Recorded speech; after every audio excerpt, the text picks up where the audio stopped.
Muito bem-vindos a mais uma análise semanal com a MDR. Nesse vídeo você vai ver tudo o que precisa para planejar o seu day trade, swing trade, ganhar muita grana na bolsa de valores para conquistar a sua liberdade. E nós tivemos aí uma semana catastrófica na bolsa, né, brasileira, onde tivemos uma queda considerável aí do nosso índice BOV.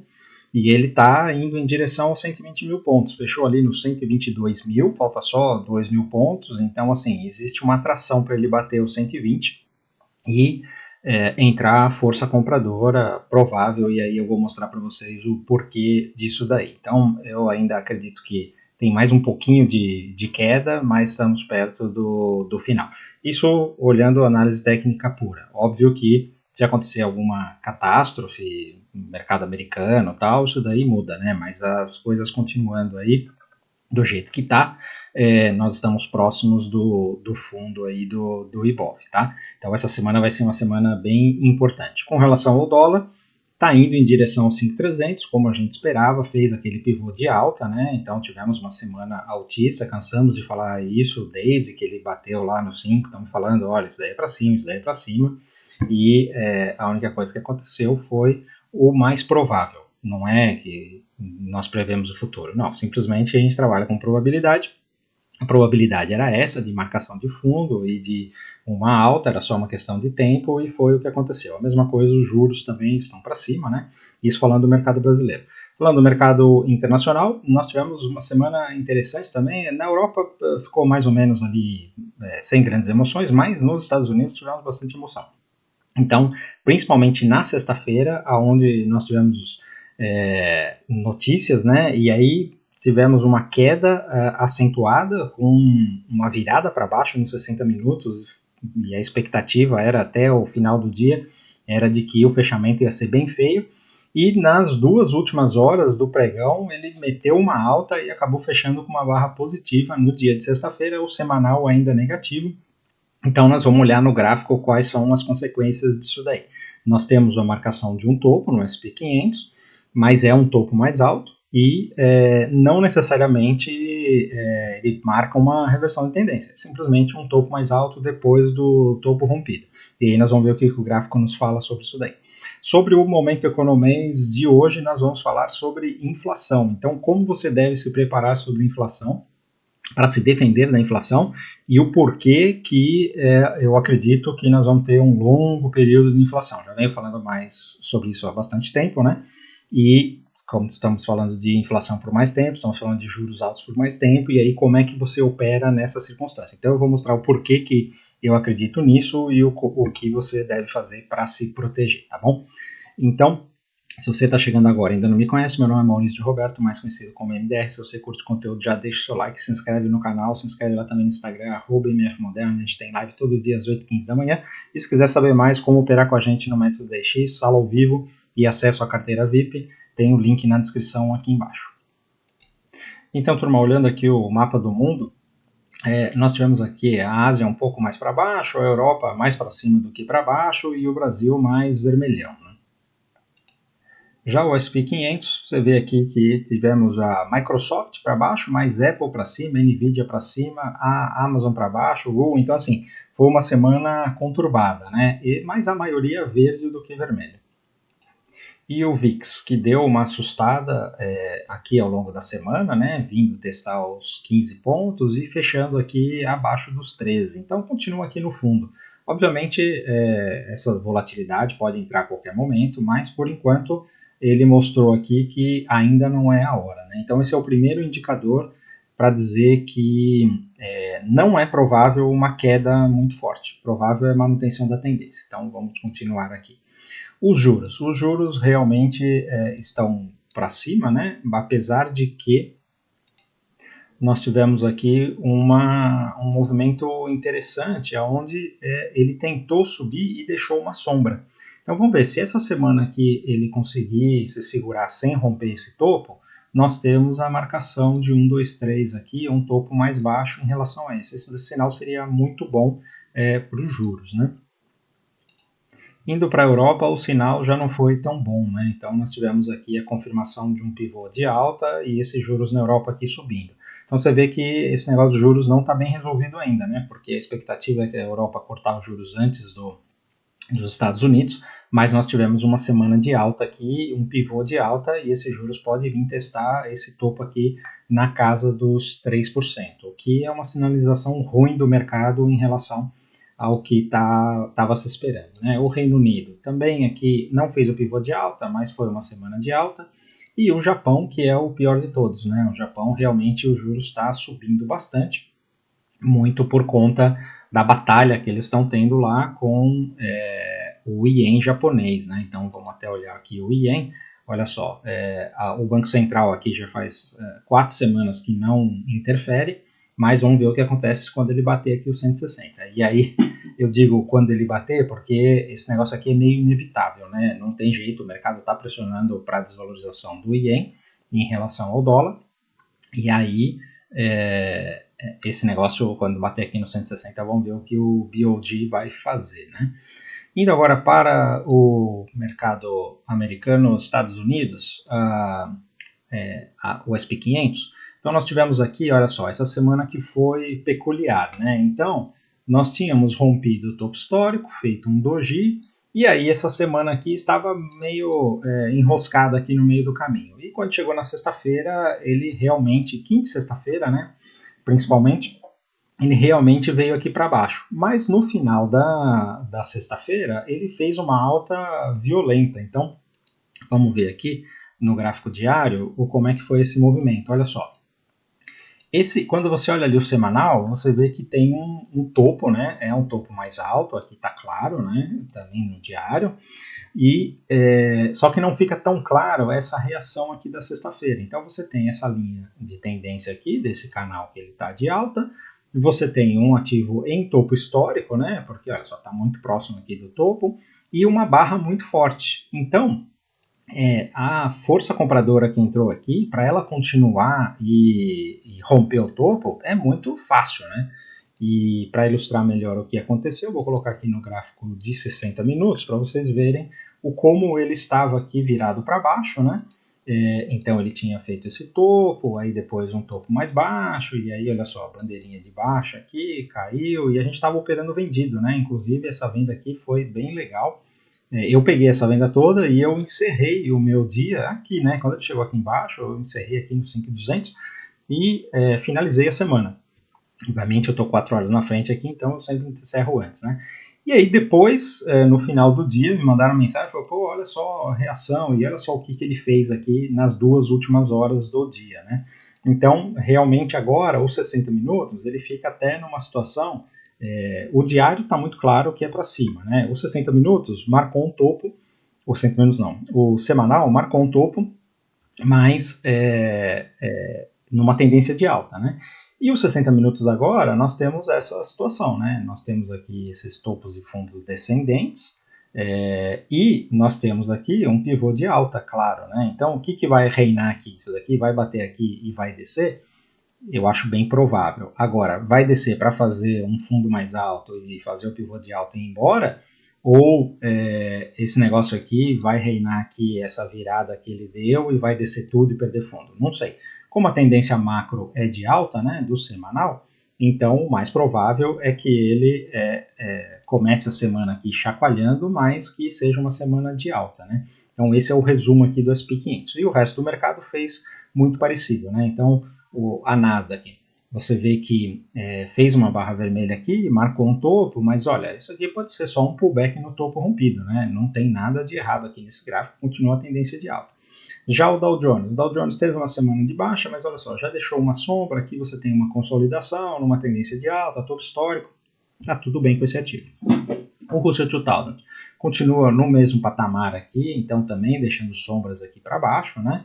E indo para a Europa agora, nós temos o DAX, que continua nessa consolidação, né? Para mim ele está fazendo uma coisa muito parecida com isso daqui, depois de ter feito uma alta, né? Aqui ele fez uma alta, rompeu o topo histórico, continua trabalhando acima do topo histórico, a qualquer momento esse negócio aqui dá uma paulada, né? Mas isso pode não acontecer essa semana, podemos ter mais uma semana aqui enroscada. O Reino Unido, olha, veio testar aqui ao longo da semana os 50% de FIBO dessa última perna de alta e já reagiu, né? Então, quando a gente olha aqui o diário desse Reino Unido, olha só, marcou um fundo aqui no gráfico diário, bem na média de 50 períodos e bem na retração de 50% de Fibonacci. Então, esse negócio aqui provavelmente deve ir para cima agora. E a França, voltando aqui para o gráfico semanal, nós temos aqui uma consolidação um pouco mais ampla, né? Mas uma consolidação em topo histórico, nada de errado com isso daqui, né? Enquanto segurar aqui no fundo, inclusive essa zona de fundo aqui é zona boa de compra, tanto para day trade quanto para swing trade, tá? Indo lá para o Oriente, nós temos aqui o Nikkei, que olha só, também deu uma espetada para baixo, mas continua aqui se segurando. Eu ainda mantive esse canal aqui, mas ele está quase perdendo a sua função, né? Então, assim, o preço acabou ficando no mesmo lugar. E a China, que teve uma semana de baixa, mas olha, chegou aqui nos 50% de FIBO, né? Vamos ver se ele se segura aqui ou se ainda cai mais um pouco, mas o mais provável aqui, isso aqui foi uma reversão de tendência, o mais provável é para cima, né? E os mercados emergentes que romperam o topo, essa semana fez uma semana ruim, muito por conta da China, né? O Brasil também pesa, mas nem tanto. E a questão ele tem que se segurar aqui agora, né? Ele veio fazer um pullback aqui nesse topo rompido.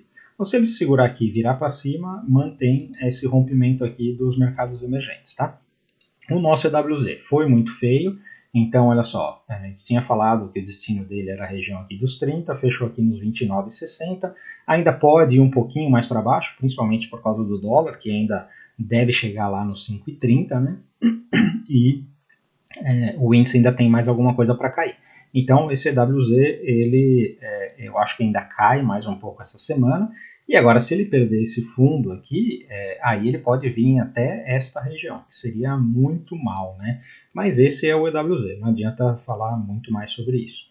Indo para as nossas commodities, olha só, elas reagiram, né? Você vê aqui claramente essa média de 50 virando para cima, né? Aqui você tem aqui você tem um fundo, um topo, um fundo mais alto, um topo mais alto. Então esse negócio aqui é zigue-zague de alta, rompeu essa bandeira de alta. Então esse negócio deve fazer um pivô de alta. Apesar disso, o petróleo essa semana, olha só, ele ficou trabalhando aqui até testou aqui esse topo aqui dessa consolidaçãozinha do diário, né? E no final da semana, sexta-feira, ele fechou aqui para baixo. Então, olha, quando a gente olha aqui o gráfico diário desse petróleo, ele fez um sinal aqui feio, né? Tá com cara que vai perder esse negócio. Se ele fizer esse pivô de baixa, ele vem aqui para os 70. Então, aqui nós temos tem a figura aqui de um ombro, cabeça a ombro, né? Mas não é uma figura de topo, né? Porque ele está no meio de uma consolidação. De qualquer jeito, olha, se ele perder aqui o fundo, ele vem aqui testar aqui embaixo, tá? Indo para o minério de ferro, nós temos, olha só, esse minério de ferro aqui, ele estava consolidado aqui por bastante tempo e o mais indicado era que ele vinha testar topo, mas ele virou para baixo. Então, não sei se foi por causa da correção da China, não sei o que aconteceu, mas ele deu uma virada para baixo. Inclusive, a Vale veio junto com ele, né? E agora, eu não sei se esse negócio aqui vem aqui para baixo ou se ele só está só dando uma pensada, como ele fez aqui, para depois continuar. Precisamos esperar assim nos próximos capítulos. O cobre continua no seu processo aqui de pullback, né? Desse topo rompido. Então, agora vamos ver se ele segura aqui nessa região dos 860, 850. E para cima, né? E o ouro também, né? Essa semana aqui não fez nada, então aqui nós podemos até falar que é uma consolidação. Enquanto ele estiver acima aqui desse fundo, é só para cima, mas precisa esperar ele ou marcar um fundo ou então realmente romper o topo, né? A prata, aliás, eu preciso até mostrar aqui o gráfico mensal da prata. Nós fechamos o mês, né? E eu passei batido ali, esqueci de mostrar o SP500 no mensal, mas já vou voltar para mostrar. A prata, olha só, quando você olha aqui pelo gráfico semanal ou pelo diário, você fala assim, nossa, marca um topo e tal, mas olha esse mensal aqui da prata, né? Você tem alguma dúvida que esse negócio vai para cima? Ele pode até voltar um pouco aqui, não tem problema nenhum, né? Mas é muito altista, né? A mesma coisa o ouro, né? Ele chegou aqui na primeira primeiro alvo aqui da projeção de Fibonacci desse pivô, né? E ele está dando uma pensada aqui, mas olha, o fechamento do mês ainda foi mais alto do que do mês passado, então não há nada que se preocupar, né?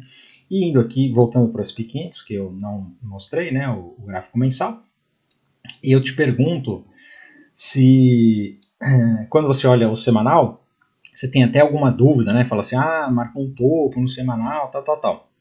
Quando você olha o mensal, você tem alguma dúvida que isso aqui foi um mês positivo, que esse negócio continua para cima, né? Rompeu o topo aqui e está indo embora. Então, assim, não há nenhuma dúvida, até prova em contrário, esse mercado aqui continua para cima, né? A mesma coisa a Nasdaq, né? Até o Dow Jones, que nós estamos aqui mais em dúvida, né? De qualquer jeito, a hora que você olha o mensal, não tem dúvida que esse negócio é todo para cima, né? E o DAX alemão também, olha só, mesma coisa, né? Então, olhando os gráficos, fechamento do mês foi um mês muito positivo para todo mundo, não há dúvida, né? Voltando agora aqui, então nós estávamos falando sobre as commodities, né? Então agora vamos para as moedas. E aí nós temos o DXY, voltando aqui para o semanal. O DXY, olha, continua na mesma região, não aconteceu nada e não tem muito o que falar. Mesma coisa, o Bitcoin também está aqui, olha, querendo romper o topo, mas enquanto não romper não tem nada, e aqui o Bitcoin vale a pena olhar o mensal, né? Então é a mesma coisa que eu falei, olha só, ele está trabalhando acima desse topo aqui de 2021, esse negócio deve ser para cima, né? E o Ethereum, a mesma coisa também, olha, um belo de um mês aqui, fechando acima, então tem tudo para romper o topo, né? E falando aqui do Ethereum no semanal, nós tivemos aqui, olha, esse canal de alta aqui, que ele continua respeitando, né? Então, a semana passada ele fez uma bela de uma alta, essa semana deu uma pensadinha, esse negócio deve romper a qualquer momento. Então, ele está deixando aqui, inclusive, um estoque barato para quem quiser montar no Ethereum pelo semanal, tá bom? Agora, indo para as principais, as magníficas 7, né? Então, nós temos aqui a Apple, que está aqui nessa consolidação, vindo testar topo histórico. Então, novamente, o gráfico mensal aqui, olha só, da Apple. Tem alguma coisa para se falar sobre esse negócio aqui? Isso aqui é para cima, né? Na mesma coisa a Microsoft, que teve uma semana mais complicada, né? Mas olha só, Microsoft, olha, fechando no mês aqui, muito positivo, né? Então, agora o gráfico semanal dela aqui, ela fez uma semana de baixa, mas olha, não tem nada de errado nisso daqui, né? Isso aqui é um triângulo ascendente, né? Então, a qualquer momento, essa Microsoft aqui pode romper. A Amazon também, olha só, está aqui no topo histórico, né? Então é normal dar uma pensada. Enquanto ela ficar aqui, isso aqui pode ser uma consolidação, e aí em algum momento deve romper. O Google, e olha, turma, eu falo isso daí, eu estou falando esse negócio aqui, em algum momento deve romper, tá para cima, tal. Assim, não é que nós temos que comprar o gráfico a valor de face, e o valor de face dele a tendência é de alta, e você faz zigue-zagues ascendentes. Então, no meio de uma tendência de alta, para você fazer zigue-zague ascendente, você tem que ter o zag, né, que é a correção. Então você sempre vai ter algumas semanas vermelhas, alguns dias vermelhos, numa tendência de alta. Você vai marcar topos numa tendência de alta, mas você não muda a sua cabeça porque a tendência não mudou. Então, até prova em contrário, não mudou nada, tá? Continua para cima, aquele blow off top continua valendo, e a gente tem que procurar compras nesse contexto, tá? Se o contexto mudar, a gente muda a análise, e é para isso que a gente está aqui todos os dias, né? Então, voltando aqui, o Google continua para cima, né? Então, marcou um topo aqui, mas nada demais, né? Na tendência. A Meta, olha só, até foi curioso, porque nos 60 minutos, essa Meta aqui, ela até fez um pivô de baixa aqui, né? Porque se você olha aqui pelos 60 minutos, essa Meta aqui já tá dando para vender ela, né? Porque olha só, topos e fundos descendentes, aí fez essa perda, aí voltou aqui, olha só, aí tá com dificuldade de subir, e aí fez um pivô de baixa, né? E aí no final do dia deu essa alta aqui. Então, eu não sei se isso daqui é um pullback para cair mais pelos 60, estou falando aqui de day trade, né? Agora, quando a gente olha aqui pelo gráfico mensal, a meta, é a mesma coisa, né? Então, olha só, nós tivemos aqui um mês de doji, um mês de correção, nem veio testar aqui o topo e já reagiu no mês, né? Então, difícil de falar que essa meta aqui está caindo, né? Como eu disse, nos 60 minutos, pode até dar uma oportunidade de venda, ela pode vir aqui ainda cair mais, né? Mas a tendência macro dela é de alta, né? A Tesla, pelo gráfico qualquer gráfico que você olha, a tendência dela aqui, ela está de baixa, né? Mas isso daqui no mensal é uma bandeira de alta, né? Então, isso daqui ainda a gente não sabe o quanto tempo ela vai ficar nessa bandeira, se isso vai se transformar realmente numa tendência de baixa, né? Mas enquanto ela estiver aqui dentro desse contexto, não dá para procurar compra em Tesla, né? Então a Tesla está para baixo, não aconteceu nada essa semana. A Netflix continua para cima, né? Então está prestes a testar o topo histórico, tem compra nela aqui, né? E a Nvidia, que abriu com gap de alta, né? E ficou praticamente parado depois do gap, né? Então olhando aqui o gráfico mensal da Nvidia, não preciso falar nada, né? Olha só a força dessa barra aqui, né? E aí, então assim, resumindo, nós temos o mercado todo para cima, o mercado internacional, tanto a Europa quanto os Estados Unidos, está tudo para cima. Só o Brasil que está nesse reme-reme, né? E aí, falando do mercado todo para cima, eu quero mostrar para vocês o troféu Tendências de hoje. Ele é um ativo americano, tá? E é um ativo que todo mundo conhece. Então, vou colocar aqui na tela para vocês o Walmart. Então, olha só. O Walmart, ele ganhou o troféu Tendências aqui de hoje, porque esse é o gráfico mensal do Walmart. E olha só a barra que ele fez aqui no mensal, né, com o balanço. E quando a gente olha, eu coloquei aqui o gráfico, olha, desde o fundo aqui de 2008, né, e aí você procura as crises aqui, isso daqui foi 2016 ali, o Trump na briga dele lá com o Powell, né? Você procura, inclusive aqui Covid, né? Olha só, não dá nem para ver direito, né? Essas crises que acontecem aqui no Walmart, né? É uma tendência tão sólida, né? E é um ativo que é realmente surpreendente, né? Essa barra mensal dele aqui surpreendeu, né? Mas ele é um ativo como um todo surpreendente, por quê?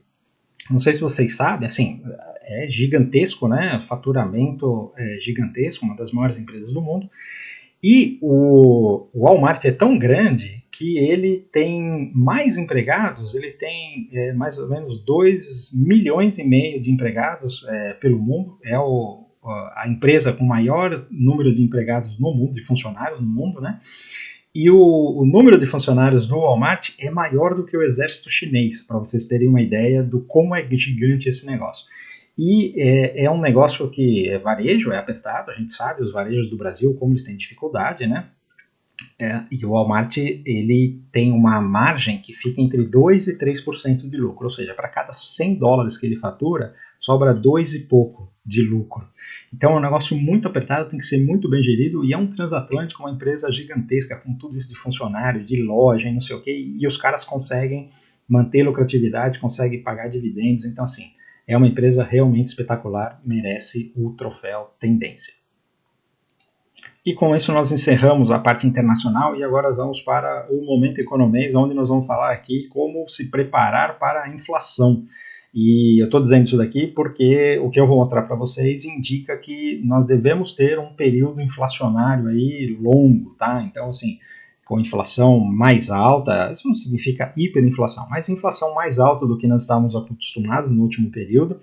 E com juros mais altos também, né? Não tem jeito, se a inflação é mais alta, os juros têm que ser mais altos, né? Então, o contexto vai ser um pouco diferente do contexto que a gente viu desde 2008 até o Covid, tá? E aí, esse Momento Economês é para mostrar para vocês isso daqui. Então, vamos lá para os slides, começando aqui pelo o porquê que nós achamos que nós vamos ter inflação por mais tempo. Então, a primeira coisa é o serviço da dívida americano. E aí, turma, tudo que eu falar aqui vale para o Brasil também, tá? Isso daqui eu uso sempre os Estados Unidos porque é mais fácil de demonstrar o conceito e mais vale exatamente os mesmos conceitos para o que a gente passa no Brasil, tá? Então, olha só, isso daqui é o quanto o governo americano paga de juros, tem pago de juros para sustentar a sua dívida, né? Então, a gente sabe que a dívida americana tem explodido, né? Tá perto dos 150% do PIB, né? e num crescimento exponencial, principalmente depois do Covid, né? Já vinha numa tendência de alta aqui, né? Desde 2008 cresceu bastante, né? E agora, olha só, no último trimestre de 2023 foi 1,2 trilhões só de juros que os Estados Unidos estão pagando, né?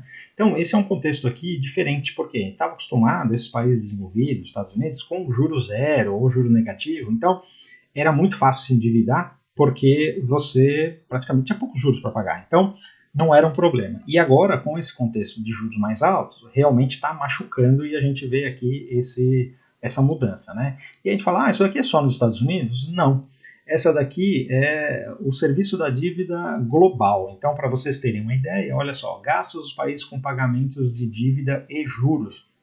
Então, a gente vê aqui, ó, desde 2002 até 2022, olha só a tendência desse negócio aqui, né? O como tem subido.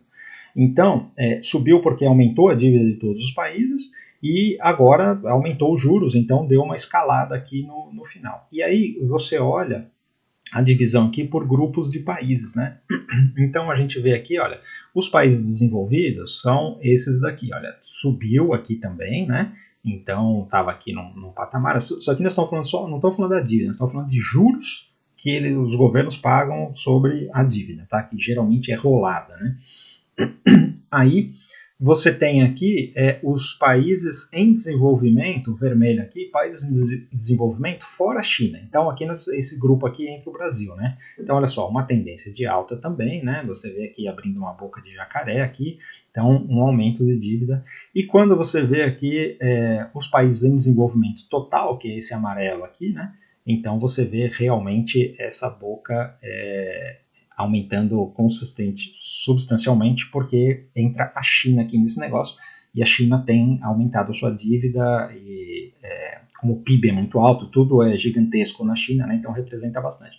Então você vê que é um negócio que é global, tá? Não é um problema só do Brasil e não é um problema só dos Estados Unidos.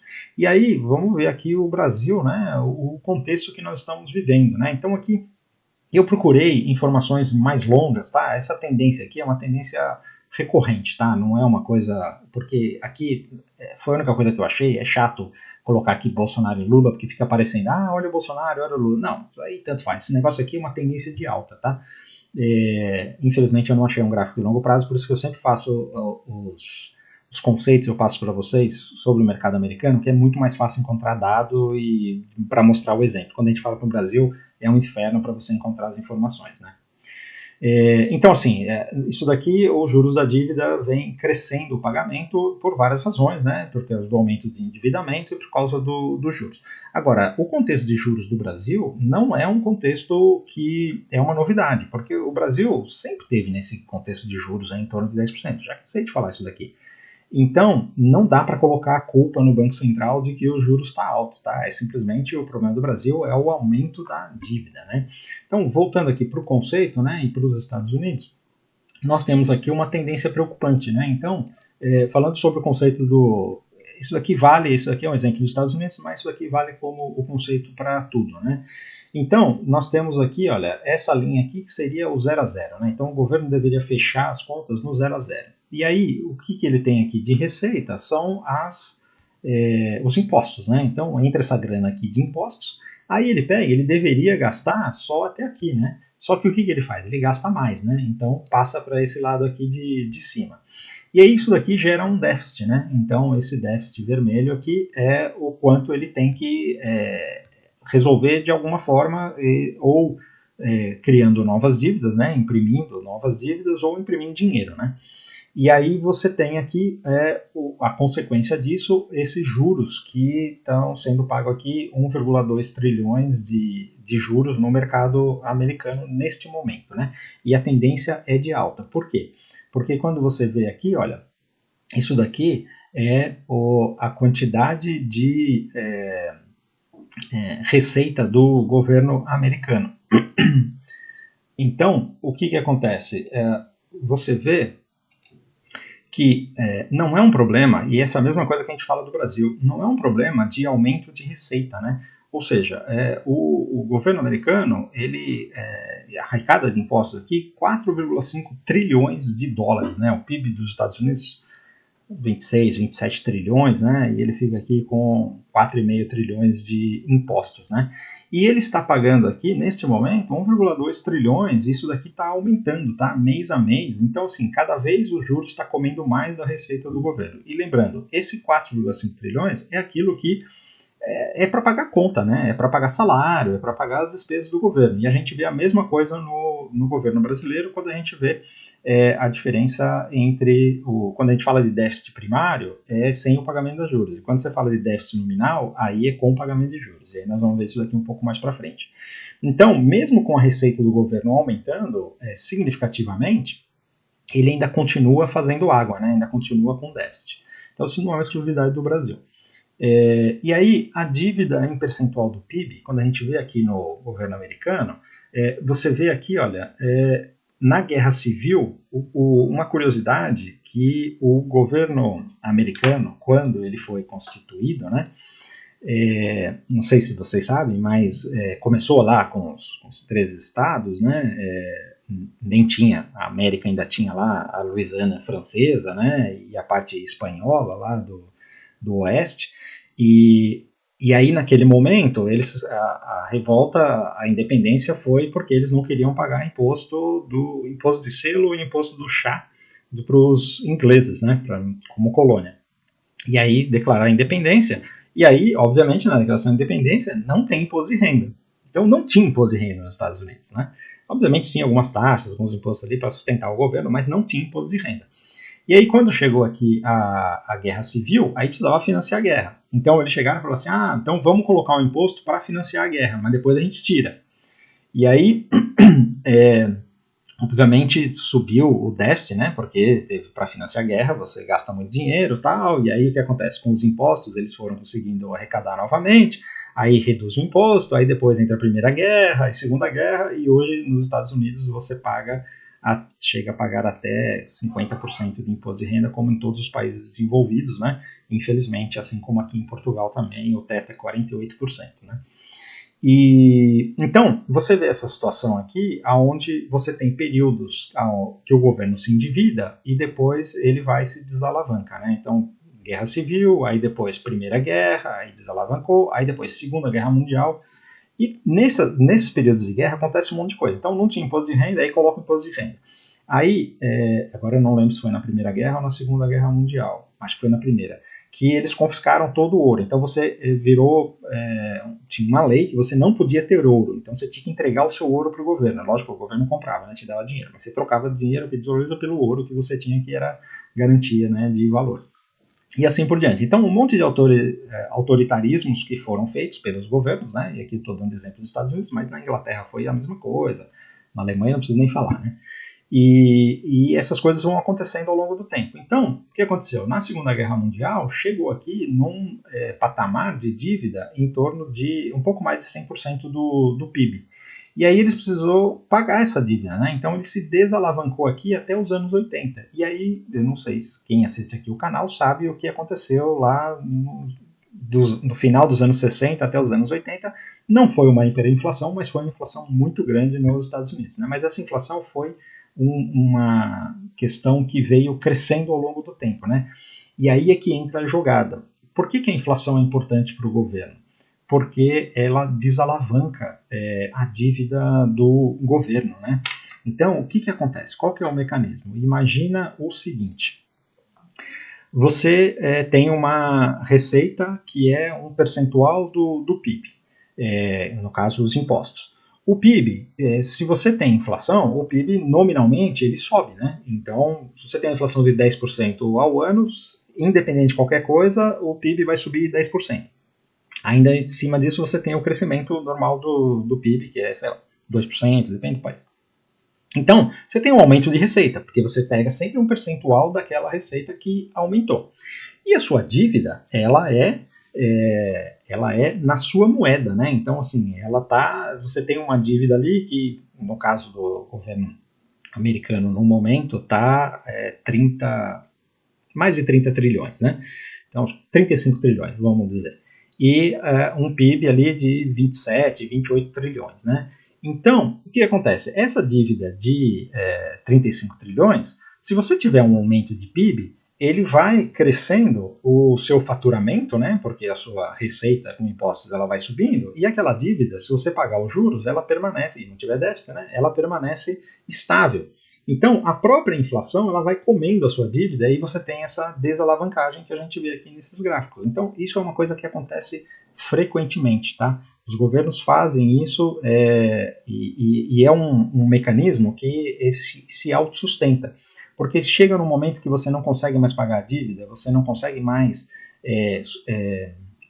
financiar sua dívida com emissão de títulos, porque chega uma hora que o mercado vai pedindo cada vez mais juros, né? Porque você começa a ficar com um problema de pagamento, né? Se você tem uma receita de 4 trilhões, você deve 35 trilhões, e você gasta mais do que você ganha, chega uma hora o pessoal fala, opa, esse negócio aqui está arriscado. Obviamente o caso dos Estados Unidos é um caso especial porque ele é o emissor do dólar, que é a moeda global, né? Mas quando você fala de Brasil, isso fica muito claro de saber, né? Quem vai querer financiar o real brasileiro, o governo brasileiro, corrupto, que todo mundo sabe, mundialmente e tal, né?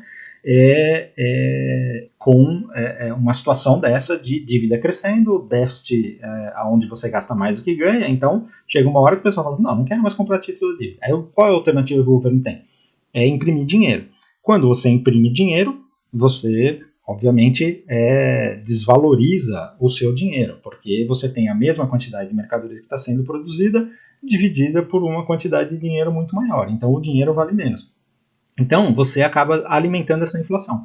E é o jeito que o governo tem de se desalavancar. Tá? Isso acontece desde que o mundo é mundo, sempre aconteceu, e vai continuar acontecendo, infelizmente. Tá bom? Então, a gente vê aqui essa situação onde o governo americano se desalavancou aqui depois da Segunda Guerra Mundial, aí teve uma inflação e tal, e aí depois o que aconteceu? Quando eles contiveram a inflação, nós começamos aqui a ter uma nova alavancagem. Por quê? Porque os juros começaram a cair, né? A inflação ficou controlada e a gente vê aqui no próximo gráfico, aonde isso daqui eu já demonstrei, a desalavancagem, né? Então vamos ver aqui o que acontece com a dívida do governo. Você vê, olha, que naquele período da Segunda Guerra, você tem aqui os títulos do governo. Então, olha só os juros como foram subindo, porque a inflação foi subindo, então você teve que pagar cada vez mais juros, né? Até aqui na década de 80, em 81, que você estava pagando 16% de juros para financiar a sua dívida. Então, toda essa inflação e esses juros e tudo mais acabou desalavancando o governo, por incrível que pareça, né? E aí, nós vemos aqui na sequência, a dívida versus o PIB é uma crescente constante, né? Então, independente do período, ela vai sempre subindo. E aqui nós estamos aqui nos anos 80, né? Onde você vê que chega aqui neste limite aqui de 3,2 trilhões de dólares. E aí o que acontece na sequência? Na sequência, você tem aqui esse período onde você vai novamente ter um juros baixo, uma inflação baixa, então o governo pode se endividar. Por quê? Porque ele toma dinheiro emprestado muito barato, né? E por que ele toma dinheiro muito barato? Porque a gente vê aqui, olha, dos anos 80 para cá, você vê aqui, esse daqui é o CPI, né? O Índice de Preço Consumidor. Olha só a tendência de baixa aqui. Ele foi caindo, então como foi caindo aqui a inflação, você não precisava ter juros altos, né? Então o que aconteceu com os juros? Você teve aqui essa desalavancagem dos juros, né? Onde a gente chegou aqui, olha, no juro zero, no Covid, né? Então o que acontecia? Nesse contexto de baixa inflação e baixos juros, os governos pegam e se endividam. Isso daí, exemplo dos Estados Unidos, mas aconteceu na Europa, aconteceu em todos os lugares, né? O Brasil, como país emergente, Argentina, esses países são mais complicados, né? Então a gente tem que se preocupar mais com o conceito e do que acontece, né? Mas esses períodos não são tão claros porque tem muita turbulência, troca de governo, ditaduras e tudo mais que acontece nesses países bananeiros, né? E aí, você vê aqui qual que será o próximo passo. Então, assim, se você simplesmente deixar a história te contar o que normalmente acontece, e eu não estou dizendo que isso daqui vai acontecer a partir deste momento, mas estou dizendo que a tendência é que, em algum momento, os governos tenham que desalavancar essa dívida. E como é que eles vão desalavancar essa dívida? Com um período mais longo de inflação e de juros altos, altos para o padrão que a gente estava acostumado, não para o padrão antigo. Então, você fala que os juros nos Estados Unidos vai ficar em torno de 4, 5% durante os próximos 10, 20 anos. É um juros alto? É um juros alto se você está comparando com o último período aqui, onde a gente tinha juros de 2, 0%. Agora, se você pegar pela história, você viu que nós já tivemos juros mais altos por mais tempo, né, em outros momentos. Então, isso não é uma realidade difícil de acontecer. E quando você olha o discurso do Powell, o que o Powell fala? Ele é sabonete, né, no discurso dele, mas ele sempre fala de que, olha, os juros vai ficar alto enquanto nós precisarmos segurar a inflação. E se a inflação ela é resiliente, né, como ela está se demonstrando, porque nós falamos assim, poxa, mas a inflação está 2,7%, 2,8% e tal. Mas de qualquer jeito, 2,7% ainda não é zero, né? E o problema são os choques que acontecem a todo tempo, né? Guerra, motivos climáticos e tudo mais. Esse negócio pode disparar a qualquer momento, né? Então, você está conseguindo fazer uma inflação de 2 e pouco com juros de 5. Antes, você tinha essa inflação aí de 2, 1,5, 2, com juros 0, com juros 2. Então, o que acontece se você trouxer os juros agora para 2 novamente, para 1 novamente, como era antes? Essa inflação certamente vai ficar mais do que esses 3%, 2,7%. Então, esse é que é o problema, entendeu?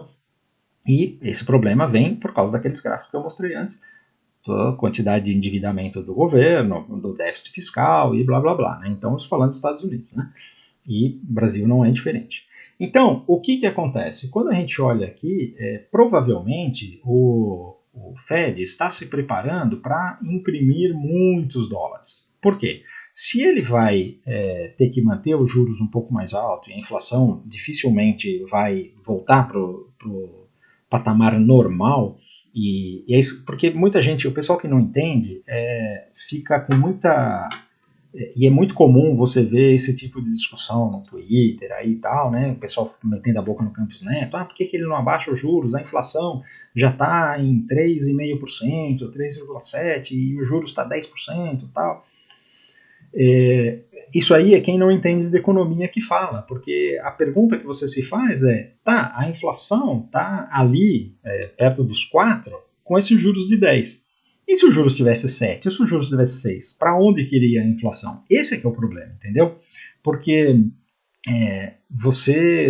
se você tivesse realmente esses juros machucando a economia o suficiente para você ter uma inflação controlada, essa inflação estaria em zero ou estaria em negativo.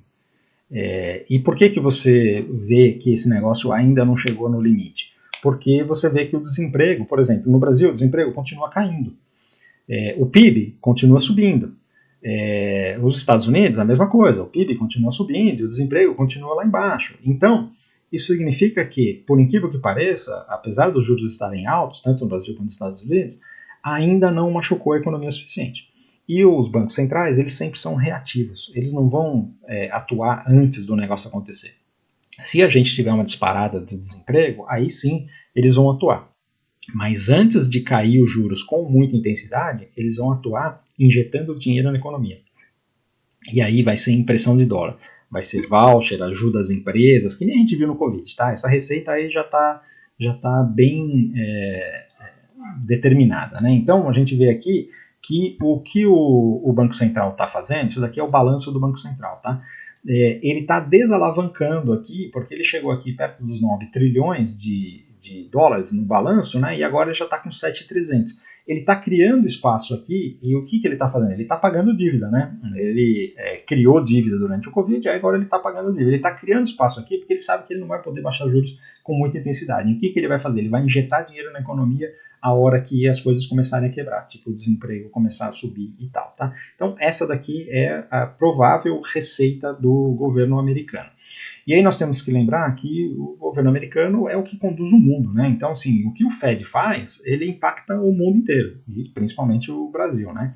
E quando a gente olha o contexto do Brasil, é aquilo que eu falei que o Brasil está indo para o mesmo caminho, né? Então, assim, isso aqui não é diferente no Brasil em termos de alavancagem, a dívida vem crescendo. E aqui, olha, o déficit nominal do governo Lula, ele bate recorde. E aqui, olha, aqui nós temos mais tempo, aqui tem desde 2016. Então a gente vê que esse déficit nominal, que é o déficit primário mais o pagamento de juros, ele sempre foi aqui nesse patamar aqui de uns 400, 500 bilhões de reais por ano, né? Aí nós tivemos aqui um choque na pandemia, onde ele chegou aqui a 1 trilhão, porque obviamente teve todas as despesas que tiveram. E aí voltou para o patamar normal aqui, até tentou subir um pouquinho, né?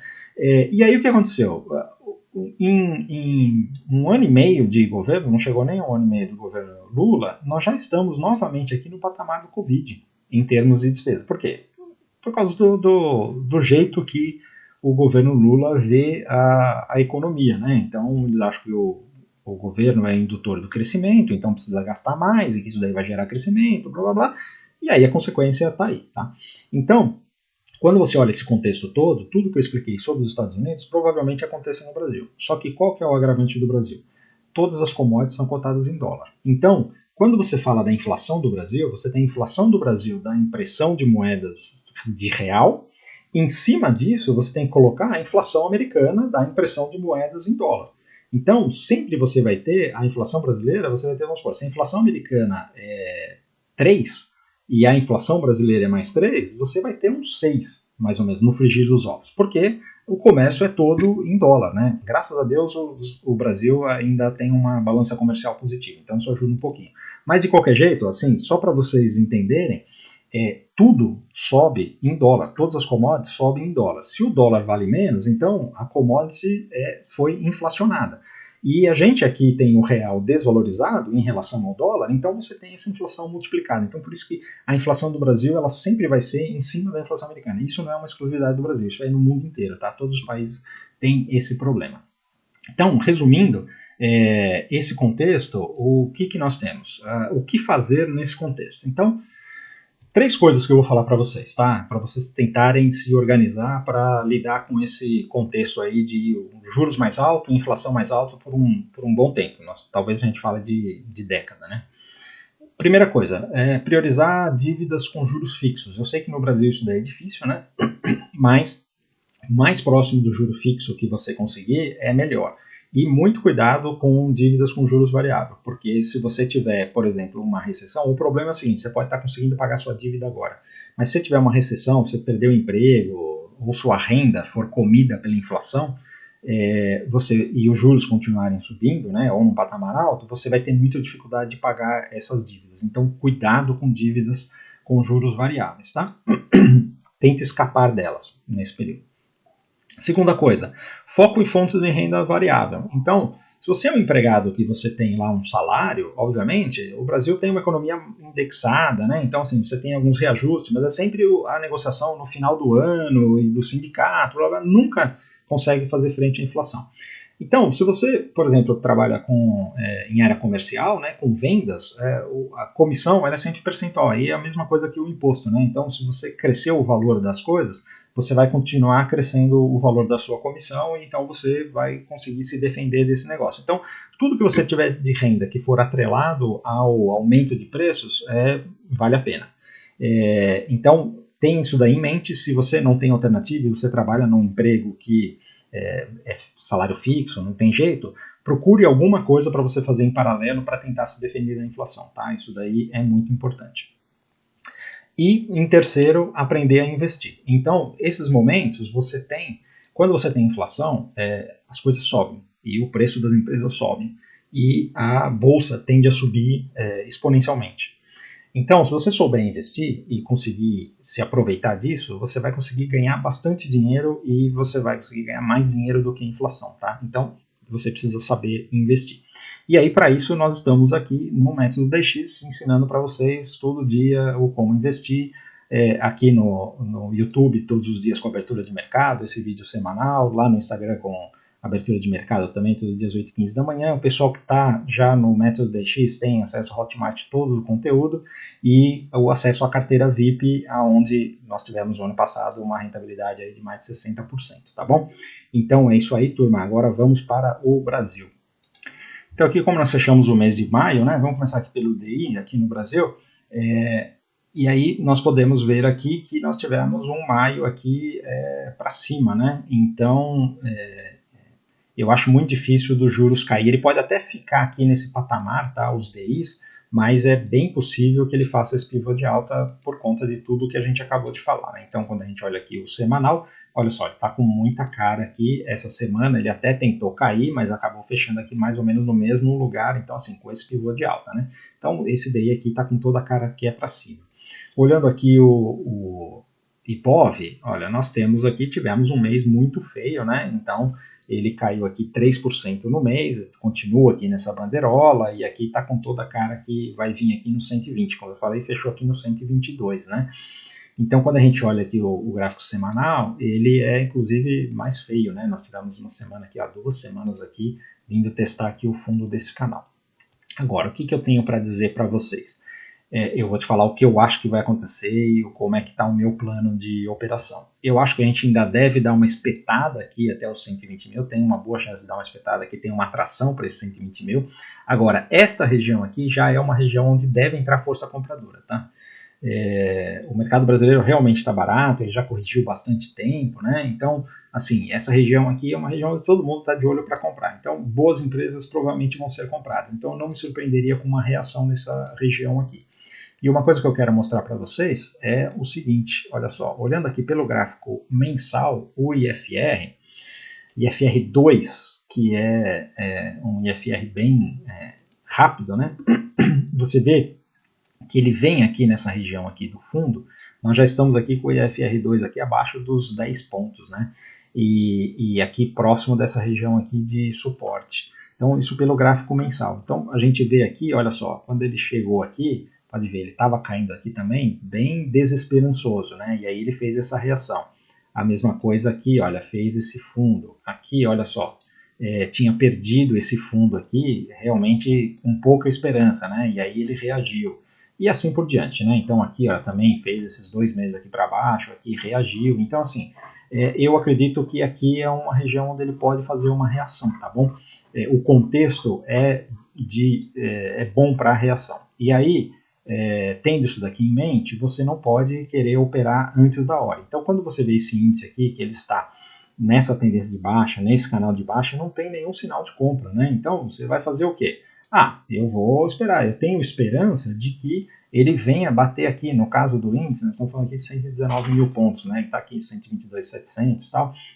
Eu gostaria muito que ele desse uma espetada aqui, e aí ele começasse a fazer alguma coisa assim, né? Uma briga aqui para entrar a força compradora. Então, nós precisamos esperar os sinais. Isso quer dizer o quê? Isso quer dizer que essa semana, provavelmente, nós ainda tenhamos mais venda, né? Então, ele deixou uma bandeira de baixa aqui, isso daqui acionou, tem venda, não tenha medo de vender, por causa do que eu estou falando, mas a hora que ele chegar aqui nos 60 minutos e começar a espetar aqui, começar a fazer um negócio assim, você não precisa ter medo de comprar também. Não sei se vai acontecer essa semana ou se vai demorar mais tempo, mas esse é o plano para a semana, tá? Então, ainda tem venda, mas ficar atento aos sinais de compra ali nos 120 mil pontos, tá? Olhando aqui o dólar, nós tivemos aqui um mês positivo, né? Então, ele fechou aqui nos 5.260, não preciso nem falar que esse negócio aqui é para cima, e ele pode inclusive romper os 5.300 aqui olhando pelo gráfico mensal, né? Quando a gente olha aqui o gráfico semanal, ele fez esse pivô de alta, obviamente esta região aqui é uma região de bastante briga, né?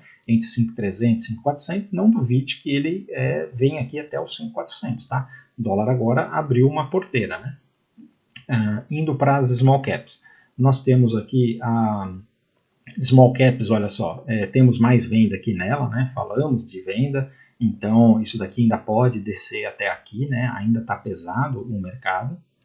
Indo para os índices setoriais, o mercado pesado também, então a gente tem aqui o setor de materiais básicos, né? Olha só, fez um pivô de baixa depois de ter deixado um topo mais baixo, então agora esse negócio aqui pode cair tranquilamente até aqui, né? Você vê que ainda não tem nenhum sinal de fundo, né? Olha só, o setor industrial também fez pivô de baixa aqui, esse negócio deve cair mais, né? O setor de consumo. Por que eu estou chamando a atenção para isso? Porque No começo aqui do Brasil eu falei sobre o Ibov, que deve estar próximo de uma região de suporte, pode entrar força compradora e tal, mas ainda não chegou. Você vê que o mercado inteiro está pesado, então ele ainda deve descer, né, antes de fazer o fundo. É só para alertar vocês, você tem que ter um plano de longo prazo na cabeça e saber como reagir de acordo com o que for acontecendo. O setor de consumo, olha, fechou aqui abaixo disso aqui, então devemos ter mais queda ainda no setor de consumo. O setor imobiliário. Tá aqui, olha, se perder esse fundo, ele vem testar esse fundo também, né? O setor financeiro, esse daqui é o que mais pesa, né? Então, quando você tem o setor financeiro alinhado com a queda do Ibov, é muito difícil dele se segurar. Apesar de que nós temos com a Petro segurando, mas a Vale não se segurou, então o mercado pesou mesmo, né? E o setor de utilidades, olha só, chegou aqui nessa região. Então o setor de utilidades, aqui é uma região interessante já para compra. Eu acho que ele deve demorar para configurar compras, tá? Então assim, atenção, porque o setor de utilidades ele é mais lento. Talvez configure compra aqui em alguns ativos, mas você tem que ter paciência, porque ele só vai andar quando o mercado andar. Então você pode comprar e ficar algumas semanas com ele meio no lenga-lenga e não acontecer nada, tá? Então se você está procurando um ativo com dividendo, é uma região boa de compra aqui, com foco em dividendo. Não acho que o papel vai andar e explodir, tá? Não é característica do setor. Indo aqui para as principais empresas do Ibov, nós temos o Itaú, olha só. Esse ombro, cabeça a ombro, muito bem configurado aqui no topo, né? Deixei até marcadinho aqui. E perdendo aqui, nós temos ainda uma espetada aqui para baixo. Esse Itaú pode vir aqui. Aqui seria uma região boa de compra, né? Mas essa semana aqui é bem provável que nós tenhamos venda em Itaú, tá? O Bradesco também só venda, né? Estamos falando de venda aqui do Bradesco já faz um tempo, né? A Sambi está bem complicada, tá? Então, sim, se for para escolher algum ativo para operar, eu prefiro ficar longe da Sambi. E tem outras coisas mais bonitas. Banco do Brasil, se perder aqui tem venda, né? Mas se segurar, eu não compraria Banco do Brasil, né? Precisa entender o que ele vai fazer aqui nessa consolidação. Mas se perder o fundo, eu vendo. A Vale. Olha, a Vale agora, ela ficou aqui decisiva, ela não deveria ter feito essa barra aqui, ela deveria ter se segurado aqui, né? Precisa esperar agora, para mim, eu só vou me envolver com Vale se ela romper topo aqui para comprar. Agora, se ela descer aqui, eu faço day trade, não faço swing trade, faço day trade de venda na Vale, eu faço. E a Petro, olha só, o mercado gostou lá da entrevista, é o único ativo que está positivo, né? Então fez uma bela de uma semana aqui, deixei até essa retração aqui de Fibonacci, olha só que interessante, né? Veio aqui, topo histórico, corrigiu e reagiu, né? Então agora, quando você olha aqui a Petro pelo gráfico diário, tem até, ela fez o pivô de alta, né? Então, olha só, veio aqui, fez o W e fez o pivô de alta. Será que vai testar topo histórico? Pode testar. Então, assim, eu não faria um swing trade de Petro, né? Eu acho que ainda está volátil. Mas day trade de compra dá para fazer sim, tá? A B3 continua para baixo, né? Agora, olha só, pior fechamento aqui dessa região, deve vir testar essa região aqui dos 9,40, tem venda. E a VEG, ela tá com cara que vai perder aqui, né? Então, assim, para day trade eu até vendo. Swing trade eu não me envolveria porque a VEG tem uma tendência de alta muito forte, né? E a Magalu, que agora ela voltou aqui, eu não estava falando de Magalu, mas ela voltou por causa do preço, né? Ela fez lá o agrupamento, né? Então agora está com R$12, dá para operar ela novamente, né? E é só venda, né? Então aqui é continuidade de venda, todo dia é venda em Magalu, tá bom? E para falar sobre as commodities, nós temos aqui o milho, que continua na mesma região, não tem nada para fazer.